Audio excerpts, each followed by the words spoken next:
Lecture du livre du prophète Ézéchiel. En ces jours-là, l'Esprit vint en moi et me fit tenir debout. J'écoutais celui qui me parlait. Il me dit, « Fils d'homme, je t'envoie vers les fils d'Israël, vers une nation rebelle qui s'est révoltée contre moi. Jusqu'à ce jour, eux et leurs pères se sont soulevés contre moi. Les fils ont le visage dur et le cœur obstiné. C'est à eux que je t'envoie. Tu leur diras, « Ainsi parle le Seigneur Dieu. » Alors qu'ils écoutent ou qu'ils n'écoutent pas, c'est une engeance de rebelles, ils sauront qu'il y a un prophète au milieu d'eux. Ce texte n'est qu'une toute petite partie du long récit de la vocation d'Ézéchiel dans les premiers chapitres de son livre. À ne s'en tenir qu'aux quelques versets proposés pour ce dimanche, l'appel de Dieu semblerait un peu court et sévère. Aurait-il suffi à galvaniser Ézéchiel pour des années? Mais c'est oublier dans quel climat ont résonné ces paroles. Quand Dieu envoie en mission, il donne toujours la force nécessaire. Pour Ézéchiel, ce fut une vision grandiose, inoubliable, dont le souvenir désormais soutiendrait tous ses efforts. Nous sommes à Babylone, au tout début de l'exil, avec la première vague des déportés, chassés de Jérusalem par Nabuchodonosor en 597.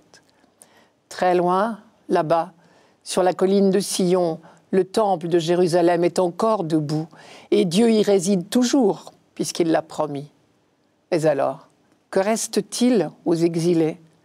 Désormais loin de Dieu, il ne leur reste que leurs yeux pour pleurer, apparemment, en attendant des jours meilleurs.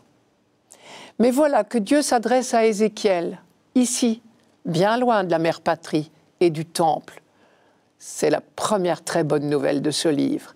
Dieu n'est pas assigné à résidence à Jérusalem.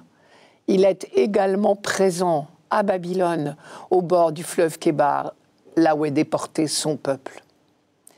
Ézéchiel voit les cieux s'ouvrir et le voilà plongé dans un univers de beauté indicible. Plus tard, il tentera bien de raconter sa vision, mais pour tous ceux qui n'y ont pas assisté, c'est proprement inimaginable. Dans un univers de flammes, de feu, de pierres précieuses, de torches vivantes à visage d'hommes, d'animaux ailés, se déplaçant en tournoyant, il y avait le chariot qui portait le trône de Dieu, indicible, inracontable peut-être. Mais le feu qui émane du trône de Dieu vient d'embraser l'âme d'Ézéchiel et il est armé pour sa mission.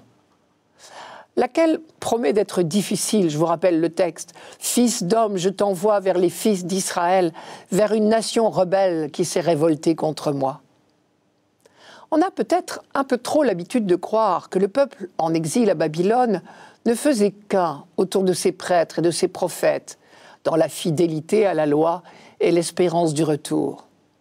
En fait, si l'on en croit ce texte, les choses étaient moins simples. Il est probable que là-bas, au contact de l'idolâtrie ambiante à Babylone, les tentations d'abandonner la foi juive ont été très fortes. D'autant plus qu'en pareil cas, si l'on veut survivre loin du pays, il faut bien s'adapter. Certains pensent probablement que l'intransigeance n'est pas le bon plan. Par ailleurs, à l'époque, une question se posait.